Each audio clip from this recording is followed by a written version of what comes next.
और तीसरी बनी रांझना।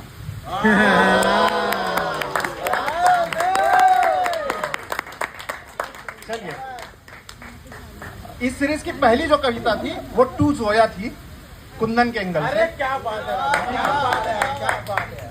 तो ये सीन है जहां जोया को चुरा कर वो ले जा रहा है मिलाने के लिए अमृतसर। तो जोया को चुरा कर ले जा रहा है, तो बीच में ट्रेन रुकी है और उसने चाय लाई और रखी। ट्रेन, अगर उस सीन को आप फिर से देख सके तो वाराणसी स्टेशन पे खड़ी है, फगवाड़ा स्टेशन पे खड़ी है। ट्रेन बनारस से फगवाड़ा आ गई है। मैं अब भी तुम्हें देख रहा। तुमने चाय का कप देखा, उठा लिया, होठों से लगा लिया, पर उस कप के सामने मैं भी था।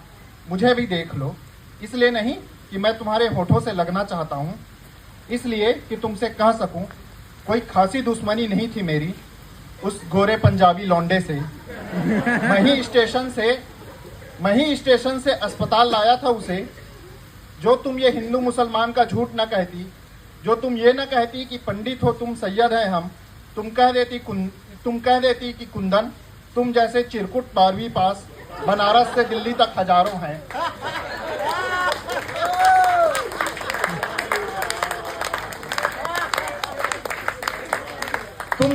तुम कह देती कि कुंदन, तुम जैसे 12वीं पास चिरकुट बनारस से दिल्ली तक हजारों हैं, और जेएनयू का ये लौंडा हम लाए हैं हजारों में एक।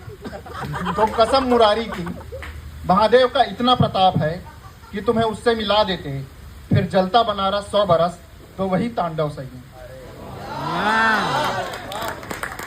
पर सारी दुनिया की तरह तुमने भी उतना ही सच कहा जितने में मुझसे काम निकल जाता। पर सारी दुनिया की तरह तुमने भी उतना ही सच कहा जितने में मुझसे काम निकल जाता। तुम्हारे कारण खड़े हो गए थे हम गुरुजी के सामने, मस्जिद में जुमे रोज। अब सोचते हैं तो आस्तीन से लहू टपकता है।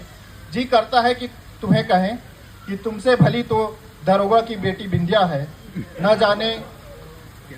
जाने जिसने कितने सुख सजाए हमारे खातिर, पर नहीं कहेंगे जोया। जानती हो क्यों? क्योंकि तुम भले ही एक नज़र ना देखो, पर मेरी नज़र में तुम अनमोल हो, मेरी नज़र में तुम अनमोल हो। क्या बात।